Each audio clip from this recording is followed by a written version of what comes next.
നമസ്കാരം, ഞാൻ ഡോക്ടർ ശ്രുതി J, Ayurveda gynaecologist. അപ്പോൾ PCODയുടെ പലവിധ ബുദ്ധിമുട്ടുകൾ അനുഭവിക്കുന്നതുകൊണ്ടായിരിക്കും നിങ്ങൾ ആയുർവേദത്തിൻ്റെ ഒരു സാധ്യത അന്വേഷിക്കുന്നത്, അല്ലേ? അപ്പോൾ ആയുർവേദ രീതിയിൽ നോക്കിയാൽ, ഏത് രീതിയിൽ നോക്കിയാലും PCOD എന്നുള്ളത് വളരെ ബുദ്ധിമുട്ടേറിയൊരു അസുഖമായിട്ട് നിങ്ങളിൽ പലരും വിചാരിക്കുന്നുണ്ടാകാം. പക്ഷേ നമുക്ക് ഏറ്റവും റൂട്ട് കോസ് കണ്ടുപിടിച്ച് ട്രീറ്റ് ചെയ്യുകയാണെങ്കിൽ 100% നമുക്ക് മാറ്റാൻ പറ്റുന്ന ഒരു അസുഖമാണ് PCOD. അല്ലാതെ നമുക്ക് ലൈഫ് ലോങ് ബുദ്ധിമുട്ടിക്കുന്ന, നമുക്ക് ജീവിതത്തിൽ ഭീകരമായ പ്രശ്നങ്ങൾ സൃഷ്ടിക്കുന്ന ഒന്നായിട്ട് നിങ്ങൾ PCODയെ കാണേണ്ട ഒരു ആവശ്യമില്ല. നമ്മുടെ ഹോർമോൺസിന് വരുന്ന ചെറിയ ചെറിയ അനുസരണക്കേടുകൾ, അതുകൊണ്ട് വരുന്ന ശരീരത്തിന് വരുന്ന ഓരോ സെല്ലിലും തന്നെ വരുന്ന മാറ്റങ്ങളൊക്കെയാണ് PCODയുടെ ഡിഫറെൻ്റ് ആയിട്ടുള്ള സിംറ്റംസ് ഉണ്ടാക്കുന്നത്. അല്ലാണ്ട് അത് വലിയൊരു ക്രോണിക് കേസിലേക്ക് പോവുക, അതൊരു ക്യാൻസറൈസൊക്കെ ആയിട്ട് മാറാനുള്ള സാധ്യത വളരെ വളരെ കുറവാണ്. അപ്പോൾ ചില പേഷ്യൻസ്, എനിക്ക് ഏറ്റവും കൂടുതൽ ഞാനിപ്പോൾ കൈകാര്യം ചെയ്തുകൊണ്ടിരിക്കുന്നത് PCOD ആണെന്നുള്ളത് കൊണ്ട് തന്നെ ചിലരൊക്കെ ഒരു ക്യാൻസർ ആയി ഒരു അസുഖം വന്ന ഒരു ഭാവത്തോടെയാണ് ചില കുട്ടികളൊക്കെ നമ്മുടെ അടുത്ത് വരാറ്. അപ്പോൾ അത്രത്തോളം ഒന്നും ഭീകരാവസ്ഥ PCODക്ക് സൃഷ്ടിക്കേണ്ട എന്നുള്ളത് നമ്മൾ ആദ്യം തന്നെ ഓർക്കാം. പിന്നെ എപ്പോഴും നമ്മൾ ശ്രദ്ധിക്കാറ് നമ്മുടെ ശരീരത്തിൻ്റെ ലക്ഷണങ്ങളിൽ നിന്ന് എപ്പോഴും ഒളിച്ചോടാനാണ്. ഇപ്പോൾ പീരീഡ്സ് വരുന്നില്ലെങ്കിൽ പീരീഡ്സിനെ വരുത്തുക, തടി കൂടുന്നുണ്ടെങ്കിൽ തടി കുറയ്ക്കുക, അല്ലേ? അപ്പം നമ്മളെപ്പോഴും ആ ലക്ഷണത്തിനെ എങ്ങനെയെങ്കിലും അടിച്ചമർത്തിയിട്ട് അതിൽ നിന്ന് നമുക്ക് രക്ഷപ്പെടണം, ആ ലക്ഷണത്തിൽ നിന്ന് മാറണം. അപ്പോൾ അങ്ങനെയല്ല, ശരിക്കും ഒരു നമ്മുടെ ശാരീരികാവസ്ഥയാണെങ്കിലും നമ്മുടെ മാനസികാവസ്ഥയാണെങ്കിലും എന്തുകൊണ്ട് എനിക്ക് ഈ അവസ്ഥകൾ, ഈ ലക്ഷണങ്ങൾ, ഈ പ്രശ്നങ്ങൾ എൻ്റെ ശരീരത്തിൽ നിലനിൽക്കുന്നുവെന്ന് അതിൽ നിന്ന് ഒളിച്ചോടാതെ നമ്മൾ അതിലേക്ക് ഇറങ്ങിച്ചെന്ന് ആലോചിക്കാൻ ശ്രമിക്കണം. എന്തുകൊണ്ട് എനിക്ക് PCOD പോട്ടെ, PCOD എന്നുള്ള നെയിം ഞാനങ്ങ് ഉപേക്ഷിക്കുകയാണ്. എന്തുകൊണ്ട് എനിക്ക് ഈ ലക്ഷണങ്ങൾ വന്നു, എനിക്ക് എന്തുകൊണ്ട് ഈ ആർത്തവത്തിന്, നമ്മുടെ മെൻസ്ട്രുവേഷന് ഇത്തരം പ്രശ്നങ്ങൾ വന്നിട്ടുണ്ട്. എൻ്റെ ശരീരം, നമ്മളിപ്പോൾ ഫാസ്റ്റിംഗ് ചെയ്യുന്നുണ്ടാകാം, നമ്മൾ ഒരുപാട് ഡയറ്റ് പരീക്ഷിക്കുന്നുണ്ടാകാം, പക്ഷെ അതിലൊന്നും നമ്മൾ വിചാരിക്കുന്ന ഒരു റിസൾട്ട് ഒരിക്കലും ശരീരം തിരിച്ച് കാണിക്കാത്തത് എന്താണ് നമ്മുടെ ലൈഫിന്, നമ്മുടെ ഓരോരോ സെൽസിന് എന്ത് മാറ്റങ്ങളാണ് സംഭവിക്കുന്നതെന്ന് നിങ്ങളൊന്ന് ആലോചിക്കണം. പലപ്പോഴും ഈ ഒരു നമ്മുടെ ന്യൂജൻ ഈ എറയിൽ നഷ്ടപ്പെട്ടിരിക്കുന്ന ഒരു കാര്യം എന്ന് പറഞ്ഞാൽ, നമുക്ക് നമ്മുടെ ശരീരത്തെ, നമ്മുടെ മനസ്സിനെ, നമ്മുടെ ശരീരം എങ്ങനെ പ്രതികരിക്കുന്നു, നമ്മുടെ ശരീരത്തിൻ്റെ ഒരു ഭാഷയൊന്നും നമുക്ക് നഷ്ടപ്പെട്ടു പോയിരിക്കുന്നു. എനിക്കെന്നല്ല, നിങ്ങൾക്കെന്നല്ല, എല്ലാവർക്കും, അല്ലേ? പൊതുവേ നമുക്ക് മൃഗങ്ങളിൽ പോലും അത് ചിലപ്പം ഒരുപാട് നഷ്ടപ്പെടുന്നുണ്ടാവും. എന്നാലും അവർക്ക് ആ ജനറ്റിക്കലി, ആ ബേസിക്കലി ഉള്ള കുറച്ച് വിവരങ്ങൾ, നമ്മൾ ഒരുപാട് പുറമേ നിന്നുള്ള വിവരങ്ങൾ, അല്ലേ, എക്സ്റ്റേണൽ നോളജ് നമുക്ക് അത്രയ്ക്ക് അധികമാണ്. നമ്മുടെ വിരൽത്തുമ്പിൽ തന്നെ ഈ ലോകത്തെ മുഴുവൻ അറിവുകളും ഉണ്ട്.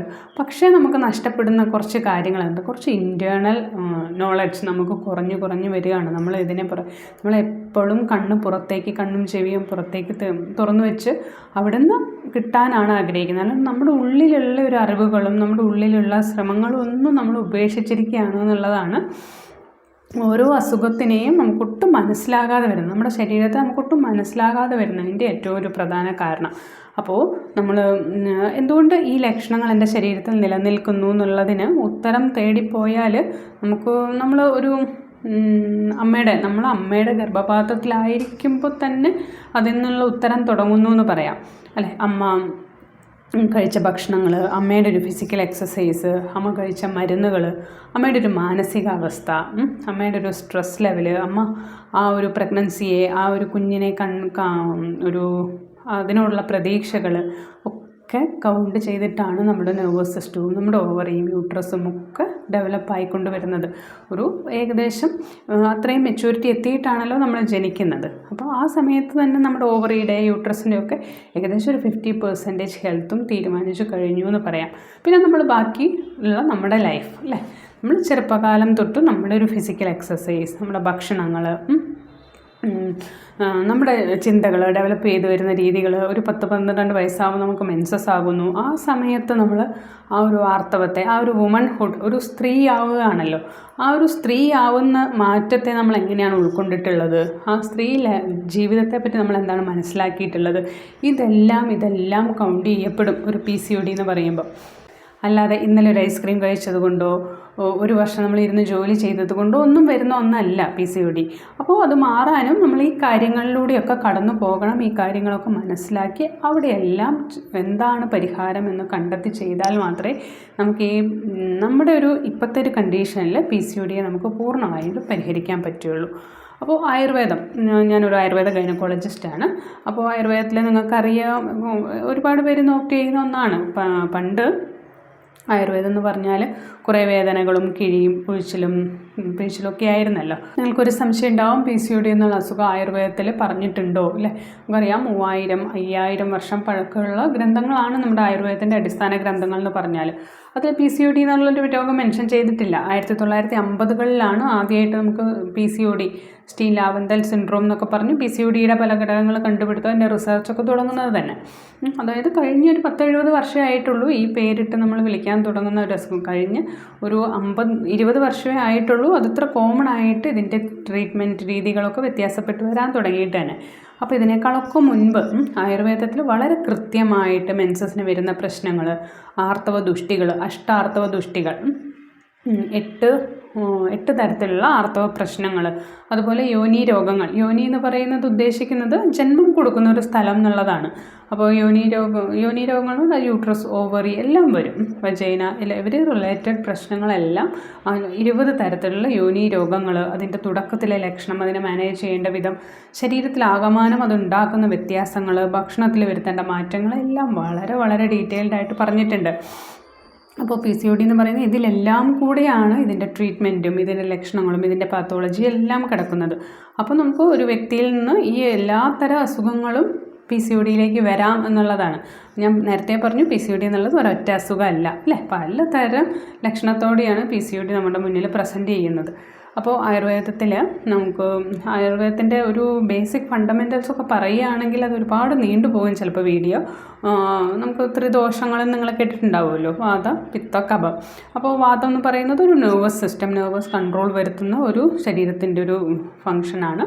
പിത്തം എന്ന് പറയുന്നത് all hormonal activity, all metabolism ഒക്കെ കണക്ട് ചെയ്തിരിക്കുന്ന പിത്തദോഷത്തിലേക്കാണ്. കഫം എന്ന് പറയുന്നത് നമ്മുടെ നറീഷ്മെൻറ്റ്, നമ്മുടെ ഫിസിക്കൽ എൻറ്റിറ്റി, അതായത് നമ്മുടെ ശരീരപോഷണം, നറിഷ്മെൻ്റൊക്കെ തീരുമാനിക്കുന്നത് കഫമാണ്. അപ്പോൾ ഈ 3 ദോഷത്തിലുള്ള ഏറ്റക്കുറച്ചിൽ, ഈ 3 ദോഷം മാത്രമല്ല, സപ്തധാതുക്കൾ, ഒരുപാട് വളരെ വളരെ വൈഡ്, വളരെ വളരെ സയൻറ്റിഫിക്കാണ് ഫിസിയോളജിയുടെ കാര്യത്തിൽ ആയുർവേദം എന്ന് പറഞ്ഞാൽ. അപ്പോൾ ഇത്തരത്തിലുള്ള ആ ഒരു ദോഷ ഇംബാലൻസിനെ ചിലപ്പോൾ പിത്ത പ്രശ്നങ്ങളായിരിക്കും കൂടുതൽ, കഫത്തിൻ്റെ പ്രശ്നങ്ങൾ കുറവായിരിക്കും. മെയിൻലി നോക്കുകയാണെങ്കിൽ PCOD ഒരു വാത കഫ കണ്ടീഷനാണെന്ന് പറയാം. പക്ഷേ എക്സസ് ബ്ലീഡിങ് കാര്യങ്ങളൊക്കെ ഉള്ളവർക്ക് ഒരു പിത്ത ഡോമിനൻസ് കൂടെ അവിടെ കാണാം. അപ്പോൾ ഇതിനെയൊക്കെ വെച്ചിട്ടാണ് നമ്മൾ ആയുർവേദത്തിൽ കറക്റ്റ് ട്രീറ്റ്മെൻറ്റ് തീരുമാനിക്കുക. ഓരോ 10 PCOD ട്രീറ്റ്മെൻറ്റ് നമ്മൾ ചെയ്യുന്നുണ്ടെങ്കിൽ അത് 10 തരമായിരിക്കും. അപ്പോൾ ആ ഒരു റൂട്ട് കോസ്, ആ ഒരു ബേസിക് കാര്യങ്ങൾ നമ്മുടെ ശരീരത്തിൽ ഇതുവരെ നടന്ന ചേഞ്ചസ് കണ്ടുപിടിക്കുക, അതിനനുസരിച്ച് അതിനുള്ള പ്രതിവിധി ചെയ്യുക എന്നുള്ളത് കൊണ്ട് തന്നെ നമുക്ക് പതിയെ നോർമൽസിയിലേക്ക് തിരിച്ചു പോകാൻ സാധിക്കും. അപ്പോൾ അത് വളരെ സ്ലോ ആണെന്ന് നമുക്ക് പറയാൻ പറ്റില്ല. നമുക്കൊരു 3-6 മാസം കൊണ്ടൊക്കെ തന്നെ നമുക്കൊരു 70% നമ്മുടെ ലക്ഷണങ്ങളും പ്രശ്നങ്ങളും നമുക്ക് മാറ്റാൻ സാധിക്കും. അപ്പോൾ അത്രയും നാച്ചുറലായിട്ടുള്ള സൊല്യൂഷനിലേക്ക്, ഒരു ഹോളിസ്റ്റിക് ആയിട്ടുള്ള ഒരു അപ്രോച്ചിലേക്ക് നിങ്ങൾക്ക് താല്പര്യം തോന്നുന്നുണ്ടെങ്കിൽ, അതിനുള്ളൊരു വിൽ പവർ നിങ്ങൾക്കുണ്ട്, കണ്ടിന്യൂസ് ആയിട്ടൊരു 3-4 മാസം ട്രീറ്റ്മെൻറ്റിൽ നിൽക്കാനുള്ള ഒരു വിൽ പവർ നിങ്ങൾക്കുണ്ട് എന്നുണ്ടെങ്കിൽ മാത്രം തിരികെ റെസ്പോണ്ട് ചെയ്യുക. നമുക്ക് ഡീറ്റെയിൽഡ് ആയിട്ടുള്ളൊരു 40 മിനിറ്റ്, അരമണിക്കൂർ 40 മിനിറ്റോളം വരും നമ്മുടെ ഫസ്റ്റ് കൺസൾട്ടേഷന്. അതിനുവേണ്ടിയുള്ള കാര്യങ്ങൾ അയച്ചു തരും. അപ്പോൾ അതിനുവേണ്ടിയുള്ള കാര്യങ്ങൾ ചെയ്യുക. ഫസ്റ്റ് കൺസൾട്ടേഷന് ശേഷം നമുക്ക് തീരുമാനിക്കാം നമ്മുടെ ട്രീറ്റ്മെൻറ്റ് ഏത് വഴിക്ക് പോകും, ഏത് രീതിയിലാണ് ട്രീറ്റ്മെൻറ്റ് എന്നുള്ളത്. അപ്പോൾ ഓരോരുത്തരെയും വിളിച്ച് ഇത്രയും കാര്യങ്ങൾ എനിക്ക് പറയാൻ പറ്റാത്തത് കൊണ്ടാണ് ഞാനൊരു വീഡിയോ ആയിട്ട് പ്രസൻറ്റ് ചെയ്തത്. അപ്പോൾ താല്പര്യമുള്ളവർ റെസ്പോണ്ട് ചെയ്യുക.